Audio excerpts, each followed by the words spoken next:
আর মাত্র কিন্তু কয়েকটা দিনের অপেক্ষা, তারপরে কিন্তু চালু হতে চলেছে লোকসভা ভোট।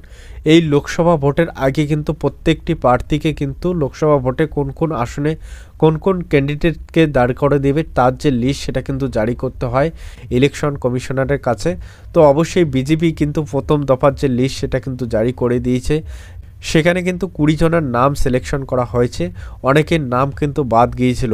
আপনারা অনেকেই জানেন কিন্তু পশ্চিমবঙ্গে 42টি আসনে কিন্তু লোকসভা ভোট হয়, সেখানে কিন্তু 20টি আসনের যে লোকসভা ভোটের যে প্রার্থী সেগুলো কিন্তু সিলেকশন করা হয়েছে এবং দ্বিতীয় দফার যে লোকসভা ভোটের প্রার্থী সিলেকশন সেটা কিন্তু জারি চলছে এবং কোন কোন প্রার্থী দ্বিতীয় দফার লোকসভায় কেন্দ্রে কিন্তু এখানে প্রার্থী হিসেবে সিলেকশন হবে তার যে লিস্ট সেটা কিন্তু আজকের এই ভিডিওতে আমি আপনাদেরকে দেখাবো। তো অবশ্যই ভিডিওটা কিন্তু শুরু থেকে শেষ অবধি আপনাকে দেখতে হবে, না হলে কিন্তু আপনারা কিচ্ছু বুঝতে পারবেন না। আর যদি আমার চ্যানেলটিকে এখন অবধি কেউ সাবস্ক্রাইব না করে থাকেন তো অবশ্যই চ্যানেলটিকে সাবস্ক্রাইব করে দেবেন। তমলুক লোকসভা কেন্দ্রে কিন্তু এখানে প্রার্থী হিসেবে থাকছেন অভিজিৎ গাঙ্গুলি, বিচারপতি, প্রাক্তন বিচারপতি অভিজিৎ গাঙ্গুলি আপনারা সবাই জানেন এবং সবাই চেনেন। সেখানে কিন্তু হাড্ডাহাড্ডি লড়াই আমরা একটা দেখতে পারবো পশ্চিম বাংলার মুখে। আরামবাগ লোকসভা কেন্দ্রে কিন্তু এখানে ক্যান্ডিডেট হিসাবে থাকছেন মধুসূদন বাগ, এখানে কিন্তু সম্ভাব্য প্রার্থী হিসেবে এখানে থাকছেন। এরপর কিন্তু শ্রীরামপুর লোকসভা কেন্দ্রে প্রার্থী হিসেবে থাকছেন দেবজ্যোতি সরকার, এখানে কিন্তু একটা হাড্ডাহাড্ডি লড়াইয়ের আপনারা দেখতে পারবেন পশ্চিম বাংলার বুকে। তারপর উলুবেড়িয়া লোকসভা কেন্দ্রে কিন্তু এখানে প্রার্থী হিসেবে থাকছেন মাসুম আক্তার, আপনারা অনেকেই চেনেন অনেকেই জানেন না মাসুম আক্তারকে, এখানে কিন্তু তিনি প্রার্থী হিসেবে থাকছেন। এরপর রায়গঞ্জ লোকসভা কেন্দ্রে এখানে প্রার্থী হিসেবে থাকছেন ফাফিয়া অধিকারী, এখানেও কিন্তু হাড্ডাহাড্ডি লড়াই আমরা একটা দেখতে পারবো। তারপর বারাসত লোকসভা কেন্দ্রে এখানে প্রার্থী হিসেবে থাকছেন বিমল শঙ্কর নন্দ, কিন্তু এখানে প্রার্থী হিসেবে থাকছেন সম্ভাব্য প্রার্থী হিসাবে।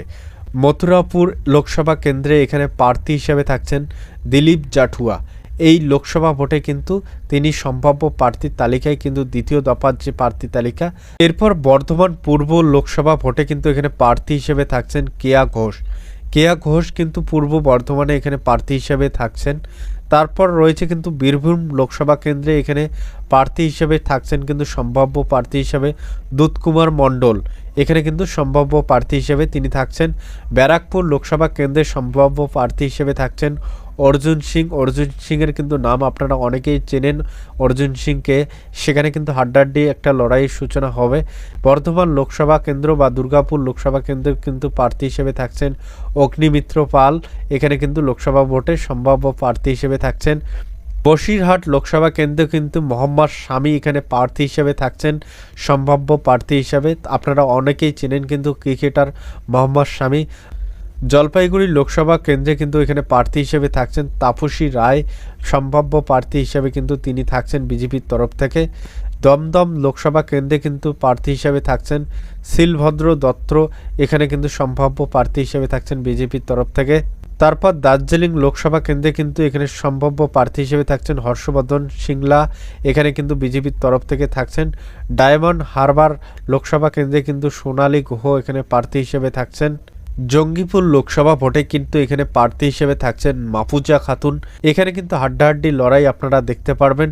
কলকাতা দক্ষিণ লোকসভা কেন্দ্রে কিন্তু মিঠুন চক্রবর্তী এখানে প্রার্থী হিসেবে থাকছেন, অভিনেতা মিঠুন চক্রবর্তী আপনারা এমএলএ ফাটাকৃষ্ট তো অনেকেই দেখেছেন, তো অবশ্যই কিন্তু এখানে একটা ফাটাফাটি লড়াই আপনারা দেখতে পারবেন। কলকাতা উত্তর লোকসভা কেন্দ্রে কিন্তু তাপস রায় এখানে প্রার্থী হিসেবে থাকছেন। কৃষ্ণনগর লোকসভা কেন্দ্রে কিন্তু সৌমেন মুখার্জি এখানে প্রার্থী হিসেবে থাকছেন বিজেপির তরফ থেকে। এরপর কিন্তু মেদিনীপুর লোকসভা ভোটের প্রার্থী হিসেবে থাকছেন দিলীপ ঘোষ, তিনি কিন্তু বিজেপির তরফ থেকে এখানে লোকসভা ভোটে মেদিনীপুর লোকসভা আসনে কিন্তু দাঁড়াচ্ছেন। আজকের ভিডিওতে আমি আপনাদেরকে কিন্তু দেখালাম যে সম্ভাব্য কিন্তু দ্বিতীয় দফার বিজেপি পার্টির তরফ থেকে কোন কোন প্রার্থী এখানে কোন কোন বিধানসভা কেন্দ্রে কিন্তু দাঁড়াচ্ছে সেটা কিন্তু আপনারা দেখতে পারলেন।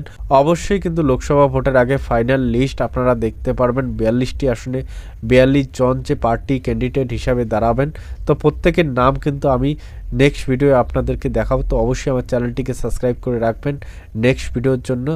তো এবার কিন্তু বিজেপি এবং টিএমসি পার্টিদের মধ্যে হাড্ডাহাড্ডি লড়াই আপনারা কিন্তু দেখতে পারবেন, কারণ টিএমসি পার্টির তরফ থেকে কিন্তু অনেকেই কিন্তু বাইরের হায়ারিং করা ক্যান্ডিডেট কিন্তু এখানে এই স্টেটে দাঁড়িয়েছে, তো এর জন্য কিন্তু অনেকটা কিন্তু সমস্যার সম্মুখীন হতে পারে টিএমসি পার্টি।